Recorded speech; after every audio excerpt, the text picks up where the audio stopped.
Hello students. मैंने पिछले ही video में तुम्हें बता दिया था कि अब हम वर्चुअली फंक्शंस में एंटर कर चुके हैं और functions I would love to tell you बहुत पाइवोटल रोल प्ले करता है in the preparation for JEE Advanced and obviously JEE Main तो जेई एडवांस्ड का एक सबसेट ही है। तो यहाँ से हमें पूरा फुली प्रिपेयर्ड होना है, क्योंकि अगर ये फंक्शंस हमने बहुत अच्छे से कर लिया ना तो कैलकुलस जो टॉपिक है ना, जैसे मैथ्स क्या है चाहिए एडवांस्ड का ब्रॉडली 4 पार्ट में तुम बोल सकते हो। Calculus, coordinate, okay, trigonometry and algebra. तो कैलकुलस में अगर तुम सब पूछो कि सबसे इम्पोर्टेंट चैप्टर कौन सा है, तो चलो ये क्वेश्चन थोड़ा मतलब उतना अच्छा नहीं है, एक ऑनेस्ट आंसर दे भी नहीं सकते हम। बट हाँ, अगर तुम ये पूछो कि कैलकुलस का फाउंडेशन चैप्टर कौन है, which chapter lays the foundation of calculus, then certainly that is function. तो लास्ट जब हमने स्क्वायर रूट इनइक्वालिटी पढ़ा था तो उसमें मैंने तुम्हें डोमेन, रेंज ऐसे शब्दों का इस्तेमाल किया था। थोड़ा भी डर लग रहा है क्योंकि अभी we haven't discussed it in length. तो डोमेन, रेंज वैसे तुम जानते तो हो, अब कब तक खुद को रोक के रखें, तो ये वाली बात है। तो अब हम एंटर करते हैं विथ ग्रेटेस्ट इंटीजर फंक्शन। तो ग्रेटेस्ट इंटीजर फंक्शन आज का टॉपिक है, ग्रेटेस्ट इंटीजर फंक्शन, जिसको मैं शॉर्ट में GIF लिखा करूंगा, तो ये समझ जाना, ग्रेटेस्ट इंटीजर फंक्शन। ठीक है। तो इसका और भी नाम है, जैसे कुछ लोग इसको स्टेप अप फंक्शन भी बोलते हैं, स्टेप अप फंक्शन। ठीक। कुछ लोग इसका नाम बॉक्स फंक्शन भी बोलते हैं, इसी को बॉक्स फंक्शन भी बोलते हैं। ठीक है। ये सारे नाम हैं इसके। ठीक है। तो ये सारी चीज़ें हमें सीखनी। फ्लोर भी बोलते हैं कुछ लोग, फ्लोर। ठीक है। अब पहले तो हम इसका एक इसकी भूमिका तैयार कर लेते हैं, मतलब पहले समझ लेते हैं ये चीज़ क्या है। तो इसको डिनोट करते हैं इस तरह से। इसका बेस्ट लिखने का तरीका क्या है, इस तरह से लिखो। ठीक।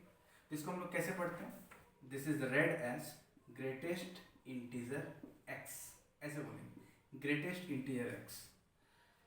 बहुत सारे बुक्स में क्या है, इसको बिग ब्रैकेट से भी डिनोट करते हैं, बट ऐसे डिनोट करने से ऐसे डिनोट करना ज़्यादा अच्छा है। इससे क्या है, एक्चुअली ये कोई भी टाइप का ब्रैकेट नहीं है तो कोई कन्फ्यूज़न नहीं है। जैसे इसमें कन्फ्यूज़न है, जब भी ऐसा लिखा रहेगा और अगर अलग से मेंशन करेगा इस तरह से, दिस डिनोट्स GIF, तब तो हम इसको ग्रेटेस्ट इंटीजर फंक्शन मानेंगे। और अगर ये चीज़ नहीं लिखा रहे तो ये सिंपल एक बिग ब्रैकेट में चीज़ें लिखी हुई है। जैसे मान लो x प्लस ए हम इस तरह से लिखें, x plus a into x plus b, big bracket में, तो ये वही एक नॉर्मल ब्रैकेट, आम ब्रैकेट है। ठीक है, आम इमली ब्रैकेट जो बोलो। तो दिस इज द थिंग। तो ग्रेटेस्ट इंटीजर x ये एक ऐसा ऑपरेशन है, अगर ये ऑपरेशन तुम किसी चीज़ पे अप्लाई करते हो तो तुम्हें क्या मिलता है, एक ऐसा इंटीजर जो इसके इमीडिएट लेफ्ट में हो। जैसे अगर तुमने कोई नंबर इंटीजर कोई नंबर इनपुट में दिया 7.9, तो 7.9 किस दो, सॉरी किस नहीं, किन दो इंटीजर्स के बीच में, 7 और 8। ठीक है। तो हमें इमीडिएट लेफ्ट में क्या आएगा, 7, तो आंसर हो जाएगा 7। अगर मैं पूछूं तुमसे 8.5 का ग्रेटेस्ट इंटीजर क्या हो जाएगा, 8। 9.3 का ग्रेटेस्ट इंटीजर क्या हो जाएगा, 9। तो अगर अब मैं तुमसे पूछूं कि -3.5 का क्या हो जाएगा, and I am dead sure कि आधी आबादी तो इसे गलत ही बताएगी, तो कुछ लोग इसको बोल देंगे -3, विच इज़ रॉन्ग।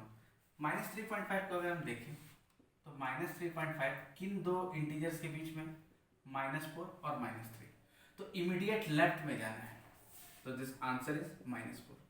अच्छा, अब कुछ लोगों को ये कन्फ्यूजन तो नहीं हो रहा कि इंटीजर पे क्या होगा। अगर इंटीजर पे लिखते हैं तो भैया इंटीजर के लिए इसने क्या बोला है कि अगर तुम इनपुट इंटीजर देते हो तो एज इट इज बाहर उसको लिख दो। जैसे 8 है तो इसका ग्रेटेस्ट इंटीजर 8, अगर मान लो -9 है तो ग्रेटेस्ट इंटीजर -9। इसका मतलब अगर तुम कुछ इंटीग्रल इनपुट देते हो तो रिजल्ट क्या हो जाएगा, वो खुद ही। और अगर कुछ नॉन इंटीग्रल इनपुट देते हो तो उसका इमीडिएट लेफ्ट इंटीजर।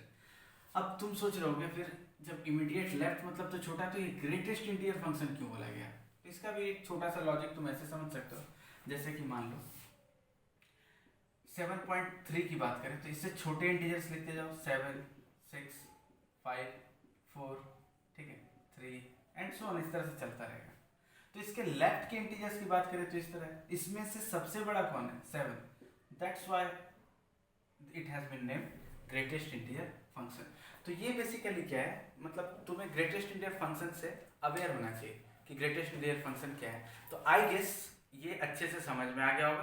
अब हम आगे बढ़ते हैं। ओके, ग्रेटेस्ट इंटीजर एक्स के लिए अगर हम इनपुट कुछ भी देते हैं, ठीक है, जैसे कि अगर इंटीग्रल इनपुट है तो आउटपुट क्या होगा, खुद एक्स ही हो जाएगा। और अगर इंटीग्रल इनपुट नहीं है तो क्या होगा, इसकी जो वैल्यू होगी, चलो पहले खुद से ही देख लो, तुम एक डेफिनेशन बनाने से पहले मान लो 1.3 डालते हो तो वैल्यू क्या है, 1। अब ये जो 1 है ये 1.3 से क्या है, छोटा, ठीक है। तो यहाँ पे क्या हो जाएगा, ये लेस देन एक्स हो जाएगा। ये बहुत अच्छे समझ में आ गया होगा। अच्छा एक चीज़ और देखो, ये 1.3 में अगर हम -1 करते हैं तो ये क्या होता है, 0.3। तो ऑब्वियसली ये जो नंबर 1 आया वो क्या हुआ, 1.3 से तो छोटा है लेकिन 0.3 से हमेशा बड़ा है। तो हम इन सब तथ्यों को अगर जुगाड़ करें तो हम एक अच्छा सा डेफिनेशन ये सब बना सकते हैं कि ग्रेटेस्ट इंटीजर एक्स, मतलब किसी भी क्वांटिटी का greatest integer less than equal to x होगा and greater than x minus 1 होगा। तो ये एक बहुत इंपॉर्टेंट इनइक्वालिटी हमने समझा, इसको अच्छे से याद करना है। एंड इसमें एक बात है, देखो पहले तो हमें यहाँ लिखना होगा equality holds when x belongs to z। मतलब अगर x इंटीजर है तो यहाँ इक्वालिटी आएगा, नहीं है तो उससे छोटा ही रहेगा। एंड x माइनस 1 से तो ऑलवेज बड़ा होगा, देखो यहाँ कोई इक्वालिटी वगैरह नहीं है, पहली बात। अच्छा दूसरी बात क्या है कि अगर तुमने जैसे सपोज 1.7 बोला तो ग्रेटेस्ट इंटीजर क्या है, 1। अगर तुमने 1.9 बोला तो ग्रेटेस्ट इंटीजर क्या है, 1। अगर तुमने 1.1 बोला तो ग्रेटेस्ट इंटीजर क्या है, 1। लेकिन अगर मैं ये बोलूँ कि कोई एक नंबर है x, उसका ग्रेटेस्ट इंटीजर 1 है, तो आंसर क्या होगा, खुद से भी सोचो, क्या कोई एक सिंगल नंबर होगा या कुछ फाइनाइट नंबर्स होंगे, बिल्कुल भी नहीं। क्यों, क्योंकि अगर हम अगर नंबर 1 लेते हैं तो उसका इंटीजर मतलब ग्रेटेस्ट इंटीजर तो 1 आएगा ही आएगा। अगर हम 2 से छोटा कोई भी नंबर जो 1 या 1 से बड़ा हो बट 2 से छोटा हो तो उसका ग्रेटेस्ट इंटीजर क्या हो जाएगा बेटा, 1। इसका मतलब इसके लिए आंसर क्या हो जाएगा, 1 less than equal to x less than 2, यानी x greater than equal to 1 and less than 2। तो इसके बीच में जितने नंबर्स होंगे उनका ग्रेटेस्ट इंटीजर क्या हो जाएगा, 1 हो जाएगा। इसका मतलब अगर तुम इनपुट इस तरह से देते जाओ, ठीक है, तब तो कोई दिक्कत नहीं। लेकिन अगर तुम सीधा, तुमने ये बताया कि ग्रेटेस्ट इंटीजर ने आउटपुट दिया 1, तो बताओ इनपुट क्या था, मतलब इनपुट दिया है तो हम आउटपुट में हमारा कोई डुअलिटी जैसी चीज़ नहीं है कि कोई कंफ्यूजन ही नहीं है, हमें कोई दिक्कत नहीं, क्लियर कट कि अगर 1.7 देता है तो हम बता देंगे 1, ठीक है। लेकिन अगर आउटपुट तुमको किसी ने पूछा कि ग्रेटेस्ट इंटीजर जो मशीन है ना उसमें क्या ऐसा इनपुट डालेंगे कि आउटपुट 1 आ जाएगा, देन आंसर इज क्या, ये कोई फिक्स नहीं है, ये तो इनफाइनाइट हो जाएगा। x 1 से 2, 1 पे इक्वालिटी अगर दो और 2 से छोटा, ये तो इसका मतलब ये, फिर अगर हम ऐसे बोले ना कि 1 less than equal to x less than 2 तो ग्रेटेस्ट इंटीजर x क्या हो जाएगा, 1। मतलब ये सब बातें मैं तुम्हें इसलिए बता रहा हूँ ताकि हम एक बहुत अच्छा सा डेफिनेशन और भी क्रिएट करेंगे, ठीक है। तो हमने एक डेफिनेशन तैयार कर लिया, वो क्या है कि अगर greatest integer x is equal to a, अब देखो, अब ये तो मतलब क्या बोलूँ, मजाक वाली बात होगी कि a belongs to z, obviously होगा क्योंकि ये एक इंटीजर है तो ये किसी फ्रैक्शन के बराबर थोड़ी हो जाएगा, ठीक है। तो इसका मतलब greatest integer x equal to अगर a है तो x कहाँ से कहाँ तक होगा, अब इसको हम सोचते हैं, ठीक है। a एक इंटीजर है, हमेशा इसमें क्या काम करना है, तुम a+1 और a-1, चलो इसको भी लिख लेते हैं। ग्रेटेस्ट इंटीजर x क्या है, a, ठीक है। तो वो तभी होगा पहले तो जब a हो जाए, ठीक है, तब तो वो ग्रेटेस्ट इंटीजर x a होगा ही होगा। अब तुम खुद बताओ, राइट जाएंगे या लेफ्ट, सोचो, इसको वीडियो को पॉज करके सोचो। जब तुमने समझ लिया अब तुम इसको रिज्यूम करो अब देखो तुम्हारा आंसर क्या होना चाहिए कि ये इधर जाएगा ना कि इधर, क्योंकि अगर इधर चला गया तो ग्रेटेस्ट इंटीजर तो फिर a-1 हो जाएगा। ठीक है, इसका मतलब आंसर क्या हो जाएगा, a से a+1 ऐसे।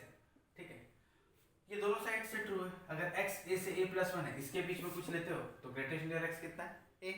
और अगर तुम ग्रेटेस्ट इंटीजर x a लेते हो तो x क्या हो जाएगा, a से a+1। ओके, इसमें क्या है, जैसे कि मैं बचपन में इसको किस तरह से पढ़ा था, मैं सोचता था ना कि जैसे चुंबक है, चुंबक क्या करता है, खींचता है। तो इसमें क्या है ना, जैसे क्या कि अगर मान लो नंबर लाइन, ठीक है, ये इंटीग्रल पॉइंट्स है, मान लो 0 1 2 3 -1 -2 -3। तो तुम अगर किसी भी इंटीग्रल पॉइंट पे खड़े हो तो तुम सेफ हो।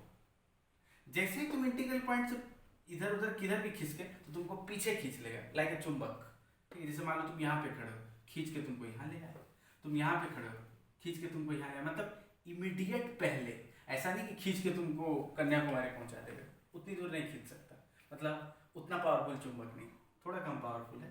तो इसमें कहना क्या है कि तुम ये चुंबक, ये सब इसलिए बता रहा हूँ ताकि तुम्हें समझ में आ जाए कि अगर तुम कहीं इंटीजर्स पे खड़े हो फिर तो तुम्हें कोई दिक्कत नहीं, वही वैल्यू है। और अगर इंटीजर्स नहीं है, इंटीजर से जहाँ भी खींच के तो तुम उसके जस्ट पिछले इंटीजर तक तुमको खींच लेगा। ठीक है, जैसे मान लो माइनस इसके बीच में हो, -2.5 अगर कुछ लेते हैं तो इसको खींच के किधर ले जाएगा, -3। तो आंसर क्या हो जाएगा, greatest integer of -2.5 is equal to -3। तो अभी तक हमने जो नट शेल में मैं उसको लिखता हूँ, एक तो ये है very important, for all x belongs to r, ये चीज ट्रू होगा। ठीक है, एंड दूसरा क्या पढ़ा हमने कि ग्रेटेस्ट इंटीजर x अगर a है तो x कहाँ से कहाँ तक होगा, a से a+1।